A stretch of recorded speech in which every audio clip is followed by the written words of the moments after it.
Donc, nous allons innover dans les duos de l'innovation, puisqu'on va avoir la moitié du duo qui sera à distance pour question de fracture. C'est ça? C'est pas trop grave quand même? Non. Hein? C'est le ski. Ah oui, donc ça va, donc voilà là-dessus. Et donc j'ai la chance de recevoir Alexandre Martin de Smits, et on devait avoir, qui nous a enregistré un message vidéo, Marta dos Santos de la Fondation du Château de Chillon en Suisse. Et donc pour nous parler d'un système de ticketing. Je vous laisse la parole. C'est juste, merci pour l'introduction. Donc, bonjour, je m'appelle Alex, je suis CEO et cofondateur de Smits, qui est une solution de billetterie augmentée par l'intelligence artificielle. Je reviendrai un petit peu plus tard sur ce qu'est Smits exactement, mais d'abord, place au duo de l'innovation. Comme vous l'a dit monsieur, malheureusement Martha n'a pas la chance de pouvoir nous joindre aujourd'hui. Elle s'est fait un accident de ski en Suisse, on skie beaucoup. Mais par contre, elle vous a laissé un petit message en vidéo sur lequel je reviendrai par la suite après.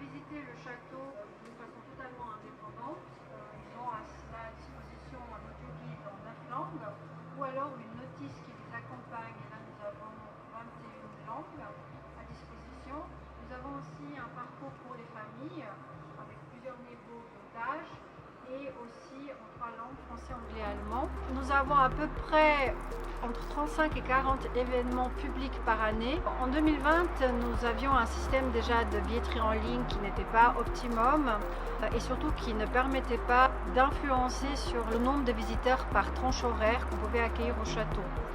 La pandémie nous a obligés à être plus performants à ce niveau-là, notamment lors de la réouverture du château, où on était très limité en nombre de personnes par mètre carré. Et donc nous avons voulu améliorer l'expérience du visiteur et son confort avec un système beaucoup plus intéressant et dynamique en termes de billetterie en ligne. C'est de pouvoir avoir aussi quelqu'un qui est à notre écoute, qui comprend les besoins des fois très spécifiques du château de Chillon, qui réagit très vite, qui trouve des solutions et nous fait des propositions. C'est vraiment un partenariat où nous on a des besoins.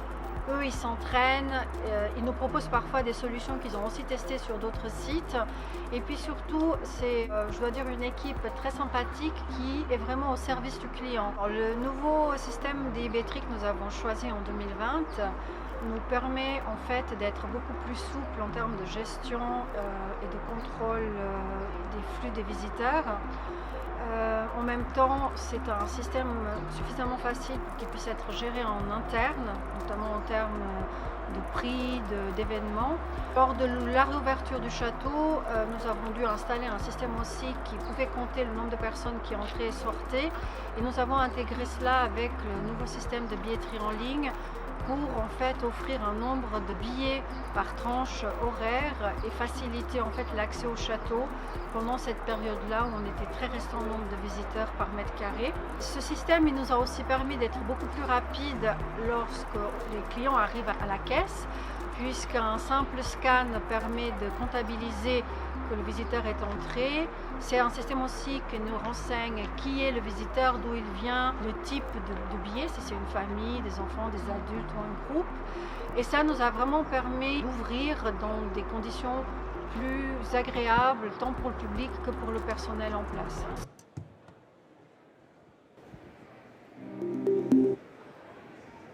Donc juste pour résumer donc les quelques lignes de Martha, encore navré qu'elle ne soit pas présente aujourd'hui. Donc le changement de billetterie pour la fondation du château de Chillon était un pas extrêmement important, un pas en avant qui leur a permis de pouvoir faire plus que de la billetterie, de pouvoir également lisser les fréquentations grâce au créneau horaire et grâce à la tarification dynamique.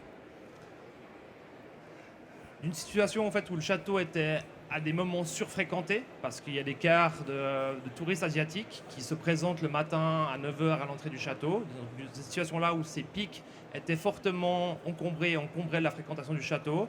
Ils sont passés avec une expérience beaucoup plus agréable, où la fréquentation des visiteurs, grâce à la tarification dynamique et des prix qui changent sur la journée, ont permis en fait de répartir la fréquentation des gens sur les différents créneaux horaires. On va le voir par la suite de la présentation, les différents impacts que ça a eu sur les indicateurs clés, et notamment sur la satisfaction client et sur le nombre de ventes aux boutiques et aux cafés qui ont été effectuées. Juste pour en revenir à Smith, donc juste pour qu'on se présente, donc, qui sommes-nous? Nous ne sommes pas encore très connus en France, donc nous sommes une solution de billetterie avec tarification dynamique basée sur l'intelligence artificielle. Nous avons ouvert des bureaux en Suisse, au Royaume-Uni et en France. Et j'ai le plaisir de vous présenter notre nouveau country manager pour le marché français. Merci, je vais prendre le même. Alors, merci à toutes et à tous. Et d'abord, merci au salon de nous accueillir Audio l'Innovation. Alors, pour ma part, ça fait à peu près 3 décennies que j'ai évolué dans le domaine du tourisme et de la billetterie dédié aux professionnels.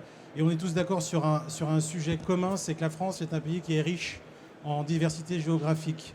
Ça veut dire qu'aujourd'hui, les professionnels qu'on accompagne travaillent dans des écrins merveilleux et offrent des activités, des expériences uniques et inoubliables.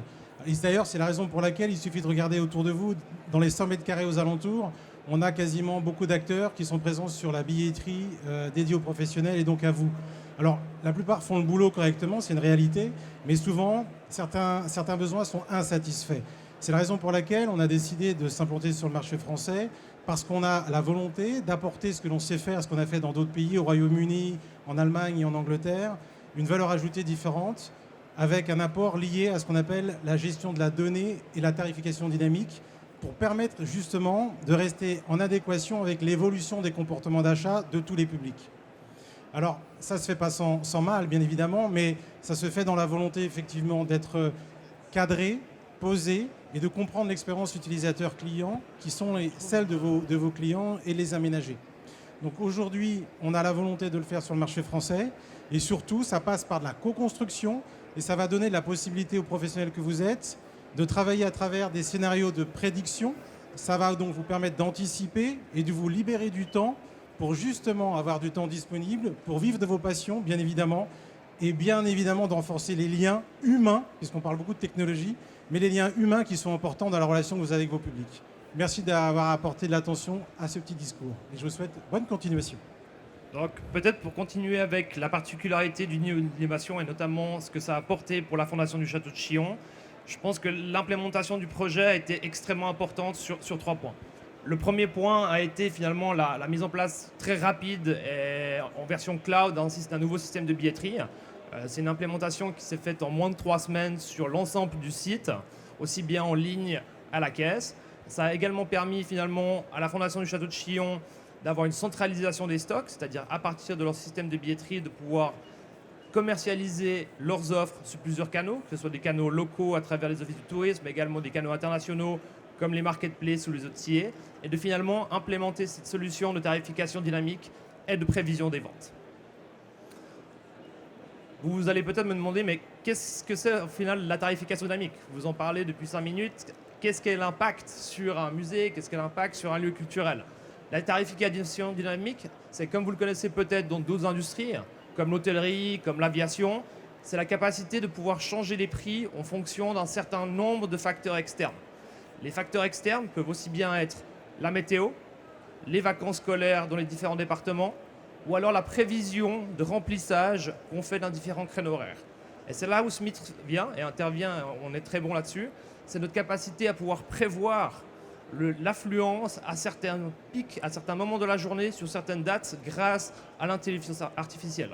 Donc nous arrivons à prédire pour nos clients, pour nos lieux, 3 jours, 7 jours, 21 jours à l'avance, combien de monde vont venir sur les différents créneaux horaires à plus de 95% de accuracy, de fiabilité. Navré pour l'anglicisme. Donc aujourd'hui, la tarification dynamique sur un lieu comme le Château de Chillon a permis aux lieux culturels, aux musées, d'une part d'augmenter ses ventes en ligne. Finalement, les ventes en ligne ont augmenté quasiment 15%. En même temps, on a aussi assisté à une augmentation du taux de conversion, c'est-à-dire du nombre de gens qui commencent un achat et qui finissent un achat. Une augmentation de 10 points du taux de conversion est quelque chose d'absolument énorme. Et également, nous parlons de lissage de la fréquentation avant, une diminution de 6% de la fréquentation sur les moments dits de pic.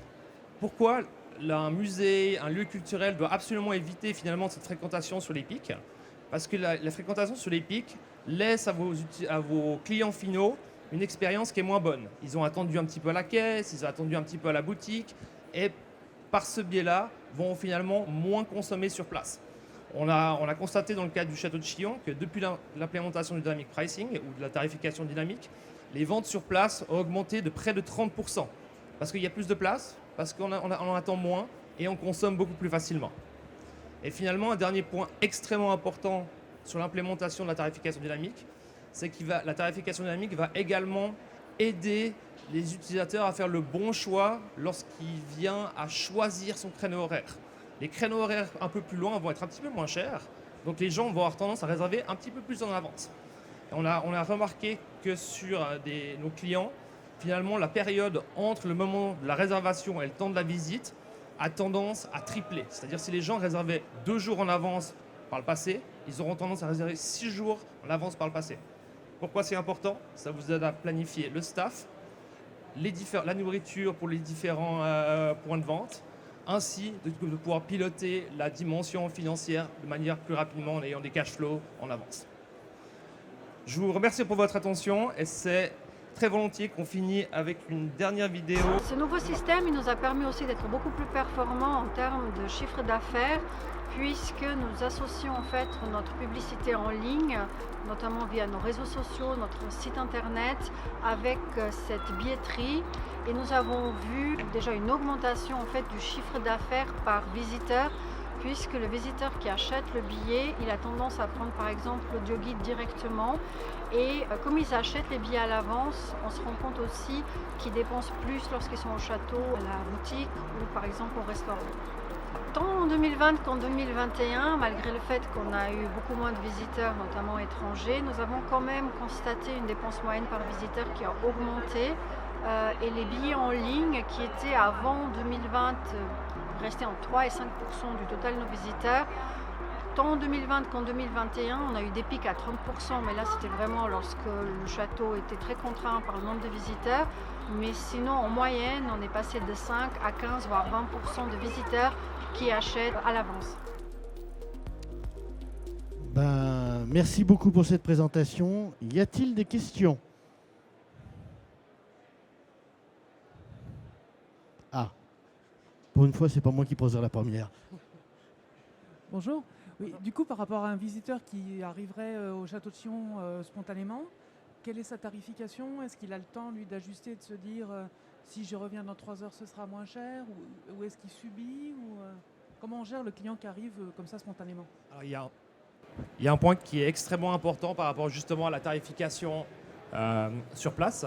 C'est-à-dire, nous, ce qu'on conseille à nos clients, c'est que la tarification dynamique, ce n'est pas uniquement un outil technique. La tarification dynamique, elle doit également être reliée par une communication, par un prix de porte qui font du sens. Nous conseillons à nos clients que finalement le prix de porte reste fixe, quitte à le monter année après année, afin de pouvoir en fait offrir des rabais supplémentaires en ligne. Et c'est vraiment ce qu'on conseille aujourd'hui à nos clients, c'est-à-dire de monter de quelques pourcents le prix de porte, année après, et finalement d'offrir ces rabais dynamiques en ligne. Donc le client qui arrive sur place n'a pas cette question-là à se poser et a un avantage supplémentaire encore à réserver en ligne. D'autres questions? Alors moi j'en ai une, on s'en sort pas comme ça. Par rapport aux institutions publiques et aux musées publics, comment vous fonctionnez par rapport à ces variations de tarifaires avec certains musées qui doivent faire valider, si je me souviens bien, leurs tarifs par les conseils municipaux, les conseils départementaux, régionaux et choses comme ça. Comment vous gérez un peu cette difficulté-là? Alors finalement, cette gestion-là des tarifs qui seraient fixés par la réglementation vient relativement à la même question des tarifs portes. C'est-à-dire que les musées définissent, que ce soit dans leur statut, que ce soit auprès des différentes collectivités locales, un prix maximum, qui est souvent en fait le prix porte, un prix qui ne va jamais être excédé en ligne, et sur lequel en fait la collectivité locale ou les différentes organisations qui régissent cette institution culturelle vont autoriser l'institution à diminuer d'un certain nombre de pourcentages ce prix-là. Et un point extrêmement important qu'on a remarqué, c'est-à-dire que dans un cas d'un autre client qui utilise la tarification dynamique, sur lequel le prix ne peut jamais augmenter, le prix porte, le simple fait que le taux de conversion en ligne augmente, le prix du billet va être le prix moyen du billet va être sensiblement moins cher que ce qu'il était en tarification fixe. Par contre, le taux de conversion contrebalance ça. C'est-à-dire que le musée, même en ayant des prix plus bas, va faire plus de revenus parce qu'il y a plus de monde. Et finalement, je crois que c'est vraiment un objectif commun que tout le monde souhaite, c'est d'avoir une affluence maximum finalement dans les lieux culturels, parce qu'on aime que les gens consomment de la culture, on aime aussi pouvoir offrir potentiellement des prix un peu plus intéressants pour des familles qui n'auraient pas les moyens de payer un prix plein et de pouvoir bénéficier de certaines offres aussi à des moments donnés. Ben, il ne me reste plus qu'à vous remercier pour cette présentation. Merci beaucoup. Et vous êtes sur le stand? Oui, c'est une très bonne question. Ce nouveau système, il nous a permis aussi d'être beaucoup. K15. Avec grand plaisir pour vous Voilà. voir cet après-midi ou demain. Merci. Merci beaucoup.